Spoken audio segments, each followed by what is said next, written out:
Welcome to Face2Face. This is a show about change and what's next. It's a show that asks questions and peels back the layers of our average everyday experience and goes beyond scratching the surface. We interview people doing incredible things who are making a difference around the globe. Join me as we listen in and get one step closer to understanding that big ideas shared create collaboration. Collaboration can inspire community, and communities create social change. I'm David Peck, and this is Face2Face.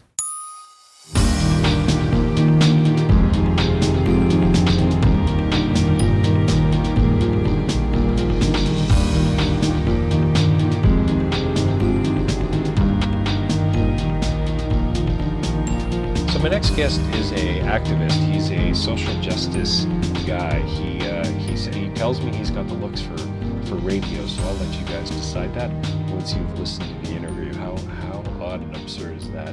We talk about human rights and policy inconsistencies. We talk about the politicization of a young girl's human rights. And we talk about this thing called statelessness. And Vaden is a guy who has a story. He has many stories to tell. Actually, he's an author. He's a public speaker. He's a motivator, and he wants to talk about things that matter. And we're also going to hear about a very personal story that you're going to want to stay tuned for and find out more information about online. You can read more there in the bio.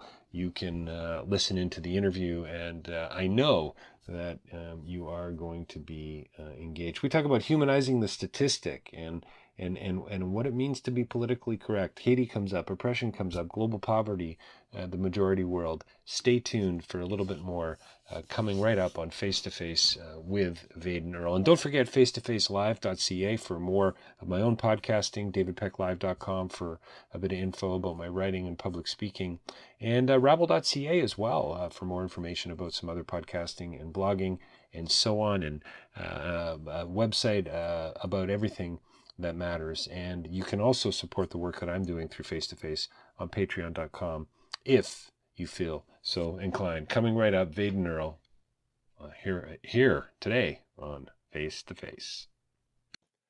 Well, welcome to Face2Face. We're joined by a very special guest today. Yes, believe it or not, another very special guest. That's the only kind we have here on Face2Face. Vaden Earle is with us today, all the way from the DR. He is live and in person. Vaden, thanks so much for joining us today. Hey, thanks for having me on, Dave. So we've been trying to make this happen for about 17 years, I think, this podcast? Approximately, yeah. 16 and a half, I think, is the exact one. We predated podcasting, actually, this interview, or at least the desire for it. Yeah, you got it. So, Vaden, you've got a really interesting biography. Author, activist, social justice, social change guy. You're connected to volunteerism. You've traveled the world, youth leadership. The list is pretty endless. If somebody cornered you and said, "Tell me a bit about Vaden Earle," what would you say? Boy, I try and walk away, but I think from my whole life, ever since as young as I can remember, the theme, if I could sum it up into one thing, is I always like to fight for the underdog. So that puts me in a spot where I do push for social justice, and I have become quite a human rights activist. And my travels around the world mostly have been to the developing world, the majority world, where things aren't the way we're used to seeing them in Canada or the U.S. What do you mean? I mean, it's an interesting way of looking at it. Majority world. I've heard global South, 2/3 world. Can you unpack that a little bit for the listeners? Yeah, it's, in the world of being politically correct, we never know what to call anything anymore without offending somebody. But I like to use the term majority world because it invokes the thought that we are the exception with our affluence that we have in Canada and the U.S. We're not the rule. We're the exception. And the majority of the world does live on less than $2 a day.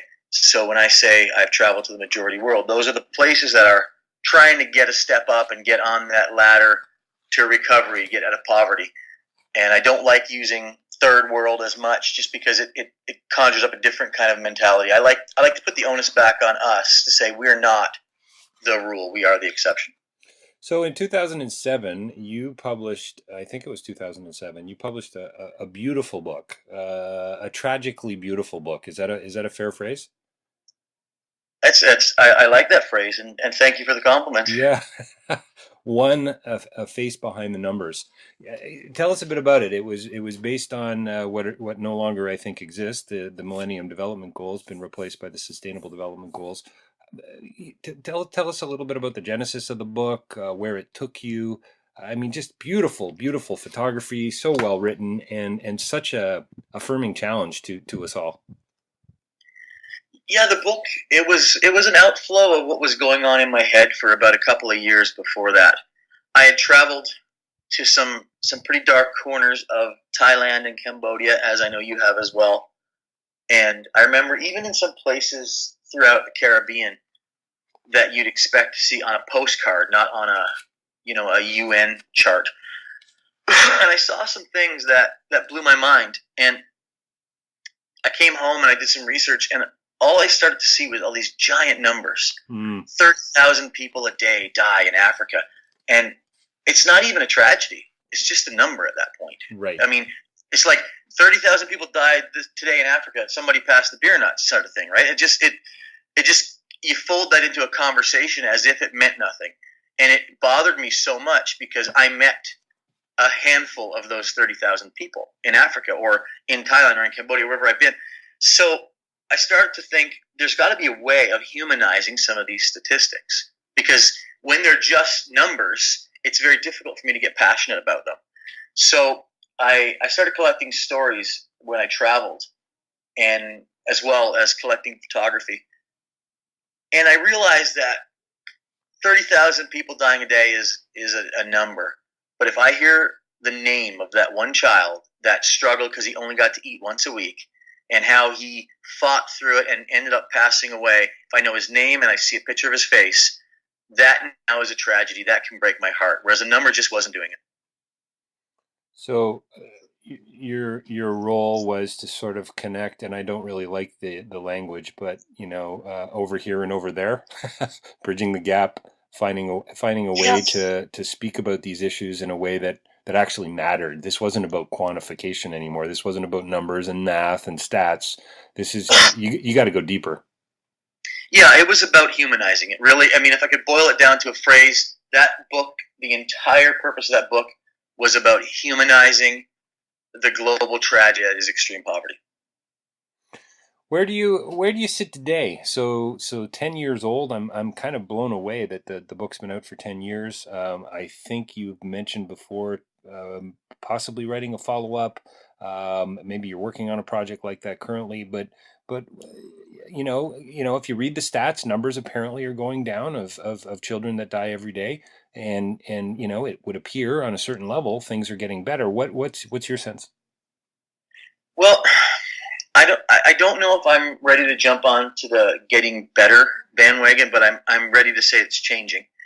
I don't know if it's all for the better. Less people are dying of hunger and more are dying of malaria, for example. So there's still a lot to be done, and yeah, we have made grounds. You talk with folks like Jeffrey Sachs, for example. More countries, to use his terminology, are getting on the ladder to get out of poverty. Um, but certainly the task is daunting. I live, as you said earlier, here in Dominican Republic, and we're snuggled up on the same island with Haiti, and it only takes a 2 hour drive to get into a place where you can't even fathom the abject poverty that we see in Port-au-Prince. And we're talking about 7 years after that giant earthquake, and there's still 750,000 people living in tents from Hmm. that. Hmm. So I know there's a lot of people that are very positive about where we're going, but we're scratching the surface, certainly. How do you, Vaden, it's something that continues to be a challenge, here in Canada. One of our, there was just an announcement recently about sort of the feminization of foreign aid and where that's going to take us. It's about gender equality and decreasing that gap, and yet our Canadian government didn't really at this point, and I'm hopeful, but at this point didn't really put a whole lot more money towards our overseas development assistance and so on. And it's got to be about more than money. it seems to me. It's about justice, and it's about human rights, and it's about all of these things. How do you think, how do you get people to care about this in a way that isn't guilt ridden, that appeals, I don't know, to people's overarching sense of humanity? I mean, most of us lead incredibly busy lives. We have our families, we've got our own issues and work and so on, and our creative projects. How the heck do you get under that surface? Well, it's a tough conversation to have, and it's actually a very sensitive one when you speak to folks within North America, or we'll call it the West, the global West, if we can call it that. Because the minute you start talking about changing the way things are done, or maybe improving the lives of those in the majority world, you start to talk about, well, maybe that's going to get me out of my comfort zone. Like you said, we're all busy. We all have to-do lists and agendas and day planners and smartphones and all this stuff. So we have things we got to get to. And when someone says, well, hey, you want me to donate my money or my time or my emotional energy into something? Well, we don't have a lot of that left over at the end of the day. So it becomes a conversation that not everyone's super comfortable with, just because it does infringe on our way of life. My trouble with that is very simple. And this gets into a place not a lot of people want to go with me, but I don't believe that our way of life as it exists could have existed or can exist without the oppression of some of these countries that we're talking about. So with that comes a responsibility. We have all the affluence you can imagine. I believe with that comes a responsibility to do something for our fellow man. And it might be the soup kitchen downtown in a metropolis in North America, but it also has to be in a place that they've never had an opportunity to get out of that poverty trap. So, I mean, when you look at it that way, and I've never really thought of it, I don't think I've thought of it quite this way before, but it's almost like this is a kind gesture back to the folks that we exploited, back to the places that we took advantage of in order to get where we are today. I mean, you and I, of course, directly had nothing to do with it. But when you look back, you go back into our bloodlines and our histories and so on, we're probably not that far removed from some pretty horrific stuff. Yeah, and it's everyone's having the same conversation about how long do we pay for what our ancestors did. Right. And that conversation happens with Aboriginal issues. It happens with, the Black Lives Matter movement and all the different things that are current. But there's a difference that I'd like to draw. And again, certainly not to get into any of those conversations, but right now, most of the conversations we have about that are about past atrocities that have stopped, and the people talking have not been involved either as perpetrators or victims, for the most part. Not always, but for the most part, we're talking about things that are done. When it comes to global poverty, this isn't over. Today, 30,000 more people, or close to that, will die. And I think that's the difference, is that we're living currently in a level of affluence that still probably would not exist if it were not for the current level of decimation, if you will, of the economics of the third world, or the majority world, like I said. So you're Canadian, right? I am Canadian, yes. Yeah, so yes, I mean, you wouldn't think it. I haven't been living in Canada for a long time, but my passport says Canada. So pretty interesting with the 150th, birthday party recently, 150th anniversary, whatever you want to call it. We've got, Canada spending a whole lot of money on celebrations, on, honoring who we are. We've got Bono and the Edge coming to Parliament Hill. That was an interesting slip. To Parliament Hill to, to sing One, and to talk about opportunity, and to talk about, how Canada sets trends and we don't follow them. All wonderful stuff. And yet, a pretty dark history in some regards, and in many, many regards. And so many people saying, hang on a minute here, you're going to spend all this money celebrating something that really is leaving out a big part of the story. Yeah, and I understand there's something to be said for let's have a jumping off point and have a positive outlook from this point forward. I get it, but to ignore history is a bit silly. And the other thing, if you're going to, and this, I mean, this might be my own little beef, but if you're going to ignore the past in the celebrations, at least spend the exorbitant amounts of money on something other than rubber ducks and big red bouncy balls and stuff like that. Like that, to me, it was a double whammy. It was a slap in the face to pretend our history is so great, but it's a bigger slap when the celebrations are just on silly things that just mean nothing to anybody, including Canadians. I mean, I don't know of anybody that was like, "Woohoo, a rubber bouncy ball in Calgary." I don't know that person. I don't know about the rubber bouncy balls in Calgary. What did I miss there, Vin?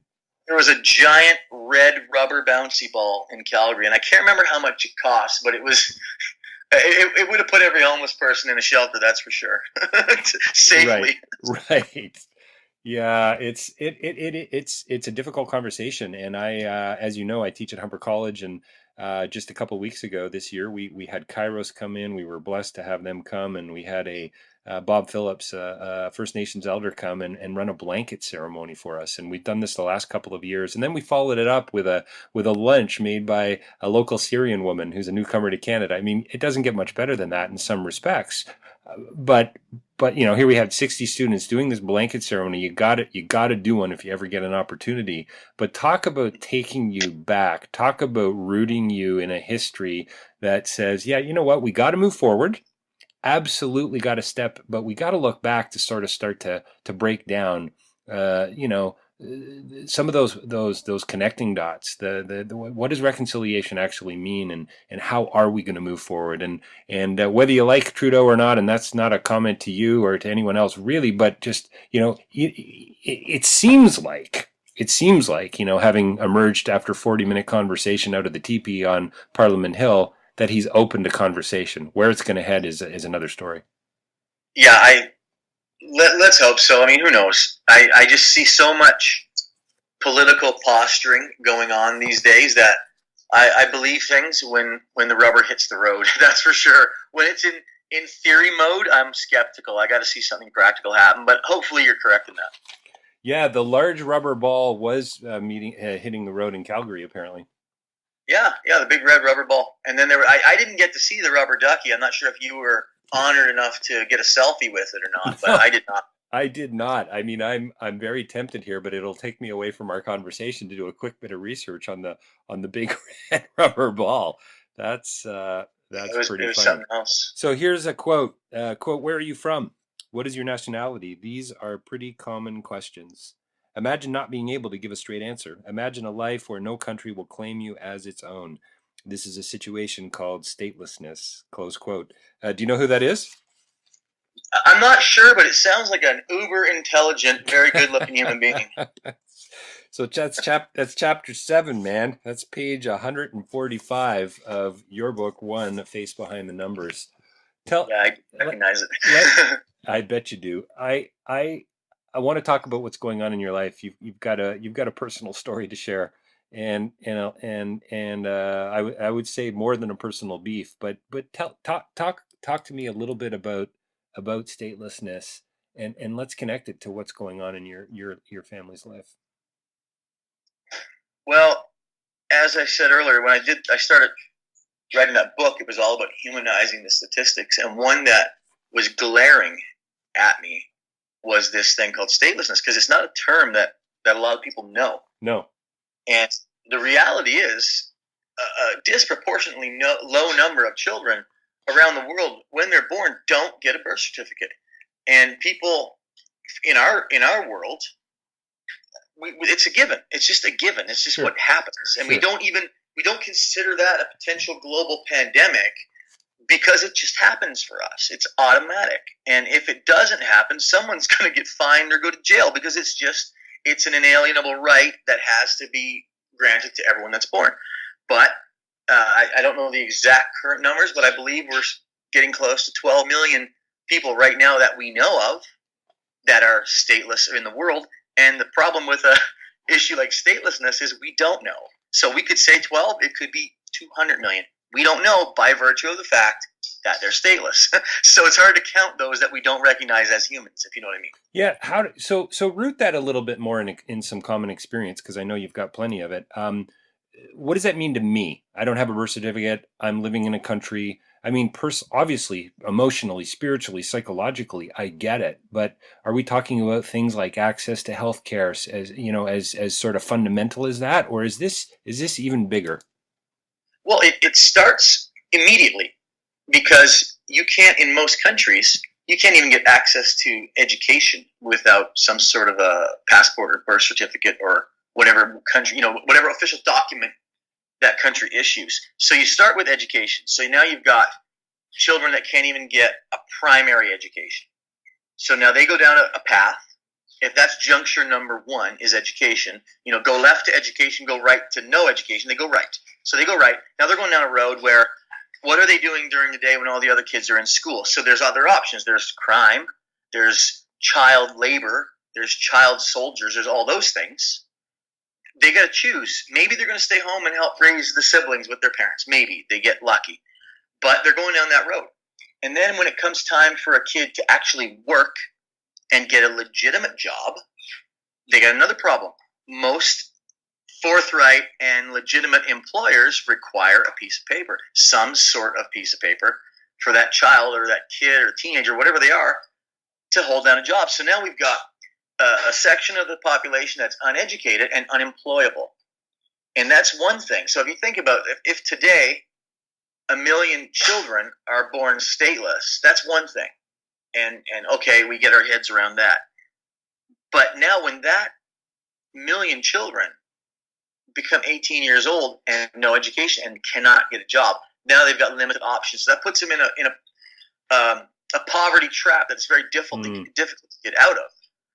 Because they're going to start having kids who are also going to be stateless, and they need to provide for their children. They need to provide for their families. So what options do they have? And it's one thing to talk about how severe that is when they're born. But when you roll the clock up 25 or 30 years later, that's when we get the real epidemic.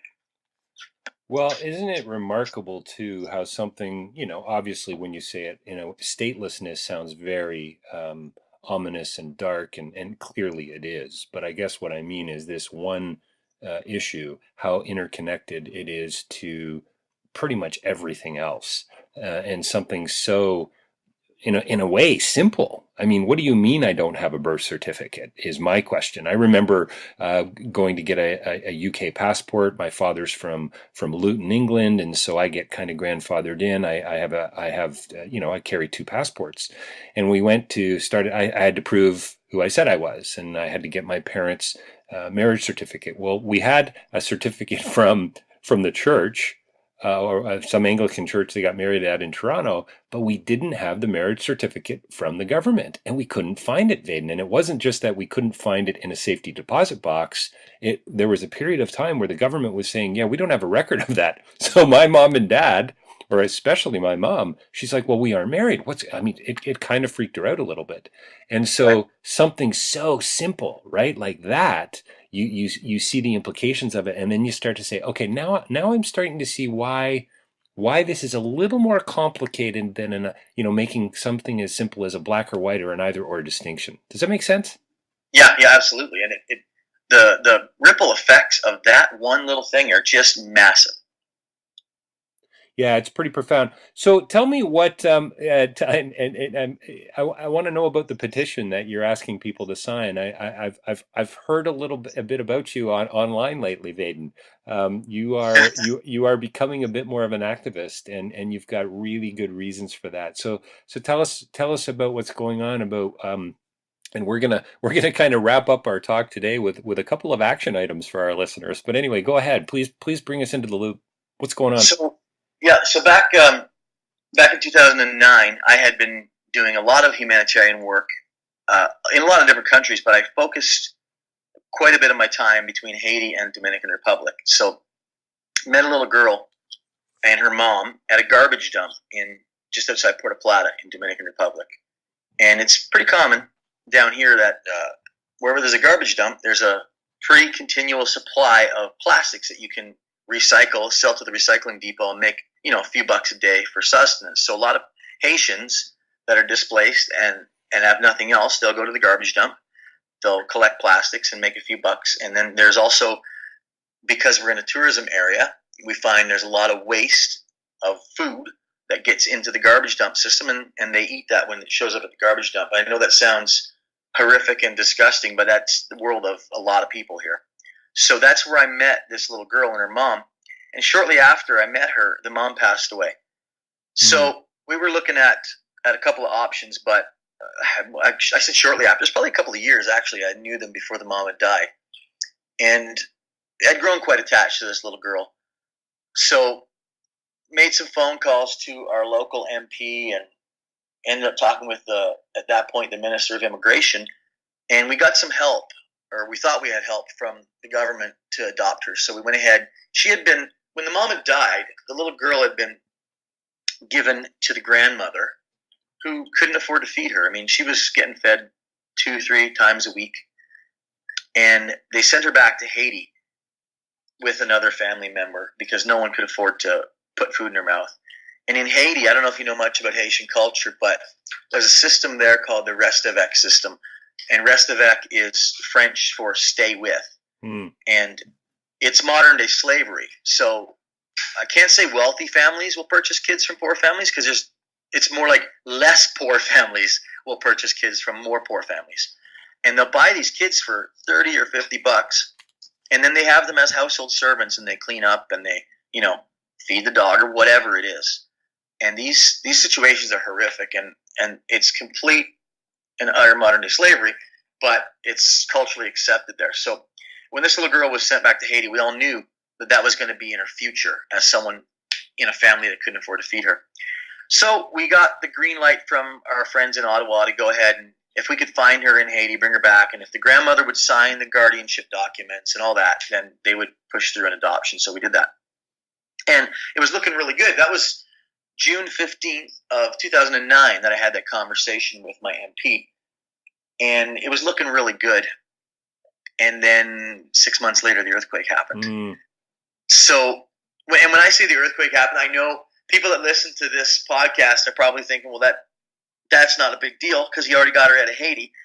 But all the paperwork was in Haiti. And if you walk into the Office of Child and Family Services in Port-au-Prince, Haiti, you don't see 25 computers and cubicles and all that. You see one rusty desk and one dude sitting there with a Barbie notebook and a pencil. Right. That's record keeping. That's what that is. So, and they'll have a file folder with your name on it, and everything's handwritten. Even the birth certificates are handwritten. So when the earthquake happened, not only did we lose all records of our approved adoption, we also lost our caseworker. She was killed in the earthquake. Wow. So and the whole department was buried. I mean, it was just buried. So we started from zero again. And anyways, Vaden, what's your daughter's name? Widleen is my daughter. That's a mouthful. Widleen. Widlene. And how old is she? Widleen will be 12 this month. Wow, amazing. So she was 4 at the time. She's been with us now since then, but a lot of things have changed. Legislation has changed. Haiti stopped approving international adoptions. Canada changed the way they did things. Anyway, it was a lot of stuff. So we kind of thrown in the towel and said, well, I guess it's life in DR until she's 18 and can come to Canada as an adult. We just assumed that was going to be the case. Right.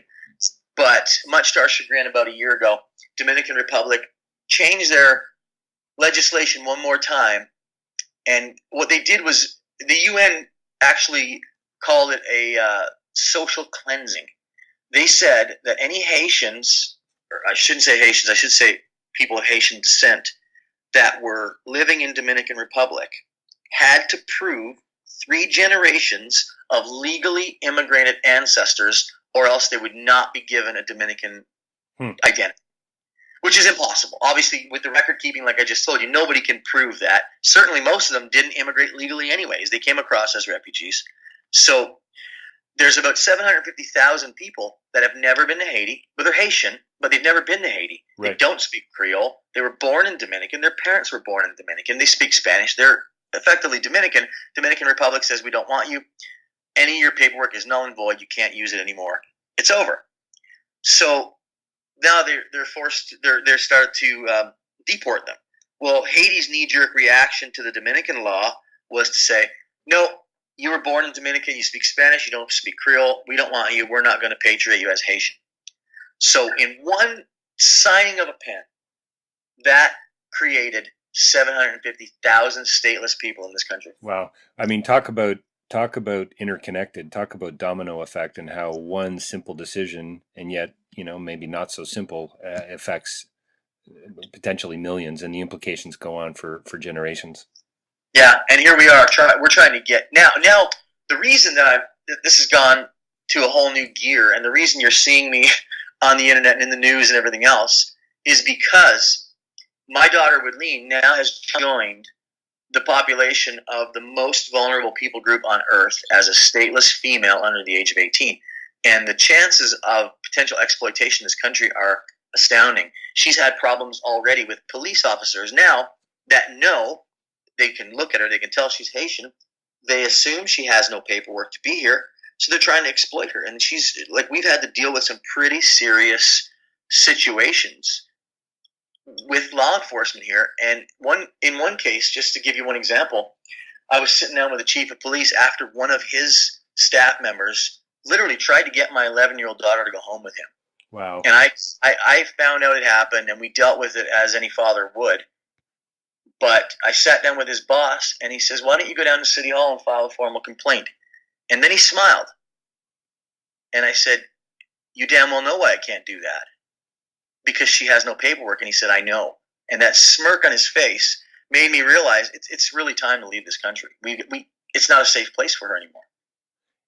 And so you're asking me, you're asking our listeners, you're asking Canadians, you're asking anybody to get on board and say, to be supportive of you and the family, to basically get her. I was going to say get her back to Canada, but to get her in. Never been. She's never been. She's never been on a plane.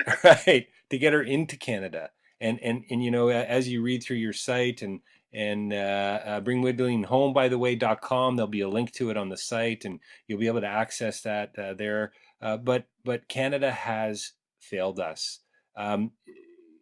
You're just dead end, Vaden. You've been knocking on doors for quite a few years. Can you give us an overview there? Yeah, so we've been knocking on doors for quite a few years. Like I said, we threw in a towel until a couple months ago. Things heated up with her being approached, and we just knew it was time. So I put one post on my Facebook, and I said, does anyone know your local MP? And a few people got back to me, and I know my local MP quite well. So we started putting out messages to MPs saying, listen, we need Minister Hussein and Prime Minister Trudeau to get on board with this, because obviously one of their big campaign things was a more open border and open arms to refugees, and for those that need a helping hand, Canada will be that. And we hear it in every single speech. So I just thought, this is good. We have an opportunity here to utilize that campaign promise, and not just a promise, but what I believe is a philosophy that they've adopted, that we can bring people to Canada that need that fresh start. So we've been pushing, and I was pleasantly surprised with the amount of support we've gotten. There have been days in the last month where Ahmed Hussein, his office, has gotten more than 10,000 emails in a day from our supporters. So it's gotten national TV, it's gotten newspapers, it's gotten all over the radio. But what we're having a problem with is she's not a refugee. She doesn't fit, even like the Syrian refugees, she doesn't fit. Right. So she has no paperwork. So they're saying, well, we'll grant you travel documents to come to Canada as soon as you show that you have a fully legalized adoption. But we can't have a legalized adoption without her having a passport in some country that will legalize the adoption. So we're stuck with a situation where the minister does have discretion to offer a temporary residence permit, which just allows her entry into Canada. Okay. And he has discretion to issue that. He's been given this file by thousands and thousands and thousands of people. And we're just waiting, and hopefully we're putting some media pressure on him and with the petition and stuff to make that decision. But in the event that they don't, our only option left is to somehow get her to the United States and then drive across the border into Canada like thousands of people have done since January, or walk across, I should say. Right. In Manitoba, where there's no border crossing, and just claim refugee status, which I can't tell you, there's a mixture of saddening me and enraging me. The fact that me, as a Canadian citizen that bore the name of Canada and the good the philosophy of Canada and taken it to so many countries in the form of a humanitarian aid worker that I'm going to have to now risk my entire family's life, get on a boat maybe, and then walk across the border as refugees in my own country. There's a problem with that for me. There's a fundamental issue with that. Oh, yeah, I would think so. I would think there's a problem with that with most of us Canadians. It seems to me. Well, it's really it's crazy to me, Vaden. It sounds like to me, hey, no politician over here on this side, but sounds like a pretty simple fix, or at least you'd like to think so. But clearly, fairly nuanced. What's fascinating to me is you've been an activist, you've been an advocate for others most of your life, and clearly people can see that in your writing and the work that you've done, and now it's profoundly personal. It's taking it to a whole new level. It is, and the problem is, I mean, yes, I'm ticked. I mean, I'm ticked that my life has come to a complete halt just because I've got to do something as simple as keep my daughter safe where she shouldn't have need me to do that. So that ticks me off.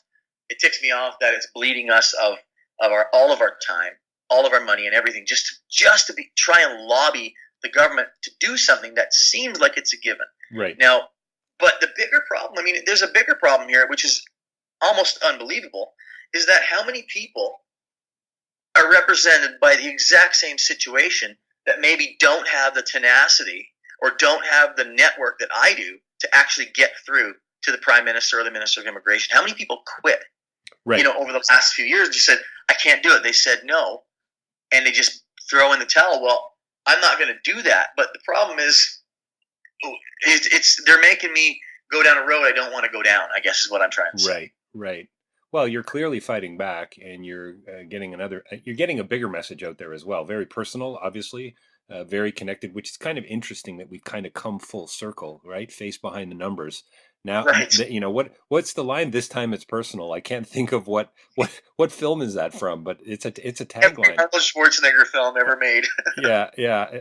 So we got to wrap it up. Sadly, Vaden, tell me what we can do. I mean, I'm looking at the website here. I can sign a petition. I can contact the media. I can contact my member of parliament.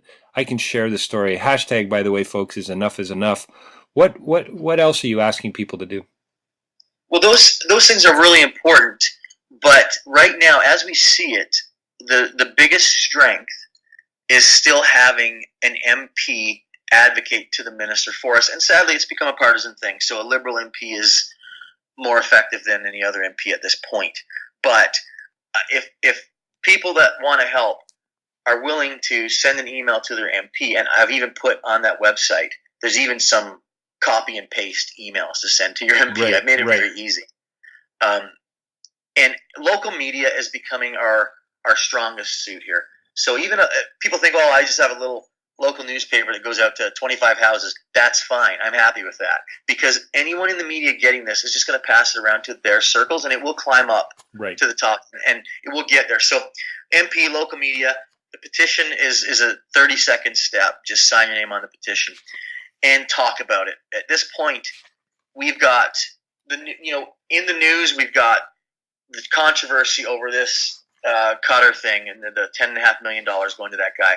The guy out in New Brunswick beat his wife with a hockey stick, or the lady that attacked the guy in the Canadian Tire. There's all kinds of controversial things that seem to boil back to the issue of immigration. This doesn't have to be one of them. This can be one of those feel-good success stories that say, hey, we opened our doors and we're happy we did because we should have. It was the right thing to do. So talking about it is going to be huge. I love as we wrap up here, I love the line on the website, change a life in 4 simple steps. If that isn't what your life has been about, Vaden, preaching that, it's not as hard as you think, that you can make a difference, and you can by intervening in this simple way, you can add your voice to the conversation, but more importantly, hopefully towards the solution in this case. Yeah, exactly. That would be great. I'm happy to see a solution coming.